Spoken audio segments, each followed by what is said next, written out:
Okay, So, also a question for everybody. We're all looking for gigs. We all want to book shows. How often is too often to play your own hometown?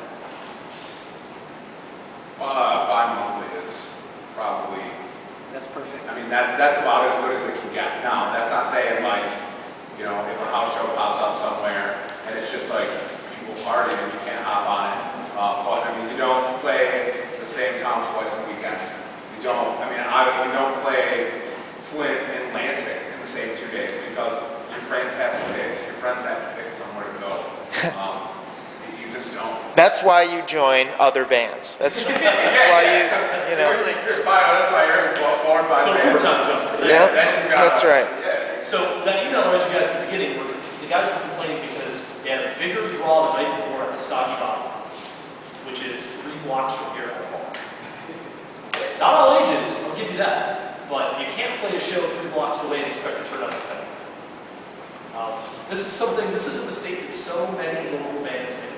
And what it does is it means you never get that big show because you're spreading your people out so much. And you never get that feeling and that buzz about the band, or when there's people coming in or crowding up on the stage, because they have their choice of 6 shows a month, they don't have to go. This is a mistake that many bands make. The smartest question I've had asked me since we started doing shows again was from Brother Apollo. And we had a band fall through on a show last week. We have a number 2 spot open. Brother Apollo's a band which they've said they'll play anytime. And, I just sent one around. So I emailed Brother Apollo and sent him the show. They do a couple other bands. I said, here, are you guys available to fill in? I know it's kind of last minute.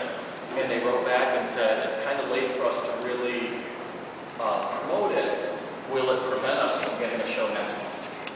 So they were all like, they're a brand new band. They just played their first show 2 months ago. But they already were thinking, if we take this number 2 slot on short notice, are we costing us a good show in July? Of course, we said, no, this is a favor to us. You know, same thing. Lucky Charms came down to see a friend of theirs play. And we had a big gap in the show. They jumped on and banged out a few songs, which was awesome. We don't count that as a show that they played because that was a favor for us. You know, so it's we try not to like beat up bands that are willing to play more often when they're helping us out. But by the same token, once you get a little traction and you have some friends who want to come and see you, if you do it every 3 weeks, your friends get tired of forking out the $6 and they get tired of doing the same thing. So, you know, stretching it out just a little bit more makes it more of an event. Also, that being said, too, don't play the same set each time either. Each time you play a show, look at a new opportunity to present something new to an audience. If you have new songs you're working on, play those new songs, as long as they're well rehearsed and practiced.